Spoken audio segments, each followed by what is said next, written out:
s'appuyer sur les difficultés qu'ont les agents dans leur travail et essayer de proposer des mesures en concertation avec eux pour essayer de réduire ou limiter les risques, en tout cas améliorer leurs conditions de travail. En faisant de la prévention en amont, on peut éviter les accidents et que les gens travaillent dans de bonnes conditions de travail, également la santé au travail. Les risques professionnels, il y en a plusieurs. Il y a les risques de déplacement, les risques d'intervention, les risques justement au travail, nos postes de travail qui ne sont pas forcément adaptés.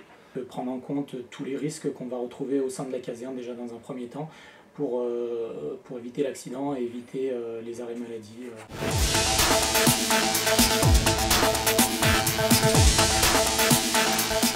Dans mon métier, je suis responsable des projets bâtimentaires pour ma collectivité où je suis, donc sur les gros investissements et du coup plutôt un intérêt sur la prévention et les postes de travail. Étant en train de préparer le concours d'officier, je me suis dit que ça pouvait être tout à fait adapté justement à mon cursus professionnel.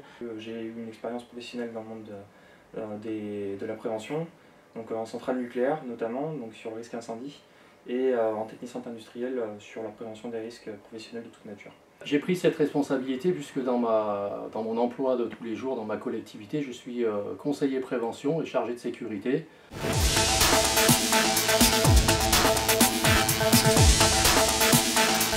Il y a eu à un moment donné un mail qui est passé sur les risques portés par la magnésie en fait, donc chose qui est beaucoup déployée au sein de la caserne de Grenoble.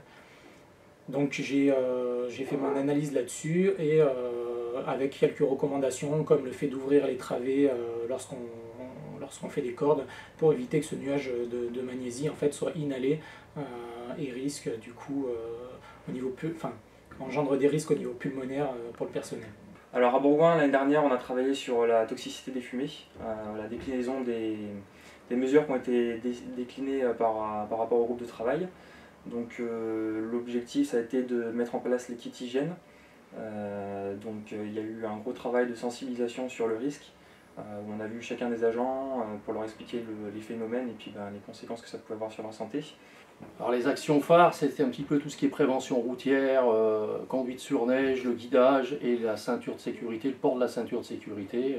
On s'aperçoit que les gens ont un peu plus le réflexe de mettre les ceintures et puis qu'à force de se répéter un petit peu, les gens commencent à prendre ça en compte et c'est satisfaisant. Au standard, on a mis un double écran où on fait apparaître l'ensemble des informations qui sont mises dans le cadre de la prévention, mais également du quotidien de la caserne pour éviter tout risque, en fait, ce qui peut se passer au sein de la caserne.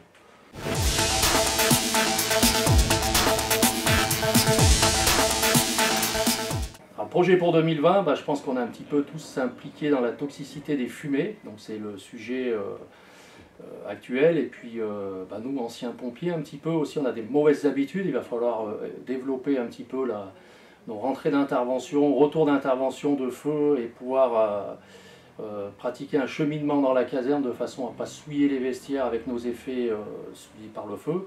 En 2020, il faut travailler sur l'ergonomie des postes de travail, notamment des sapeurs-pompiers professionnels ou même des agents qui travaillent en caserne, parce que l'ergonomie n'est quand même pas la plus adaptée, les éclairages ne sont pas forcément adaptés, ils sont vieillissants, le travail sur écran amène quand même à fatiguer le personnel et il y a aussi la partie administrative dans la prévention qu'il faut prendre en compte et pas seulement la partie opérationnelle. Au jour d'aujourd'hui, donc on a fait une petite analyse des risques au sein de la caserne.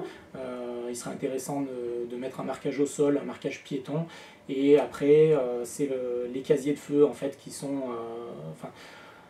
tout ce qui est toxicité des fumées justement au sein de la caserne de Grenoble, où on a un gros problème, des difficultés à résoudre de par le manque d'espace en fait qu'on a dans la caserne. Alors pour 2020, moi j'aimerais bien travailler sur les troubles musculo-squelettiques, notamment pour nos assistants, assistantes, qui, on se rend compte, ont quelques soucis peut-être d'organisation sur leur poste de travail, des problèmes de posture, et donc ça se révèle au gré des échanges en fait. Et j'aimerais bien améliorer leur quotidien puisque c'est un poste de travail qu'ils occupent toute la journée.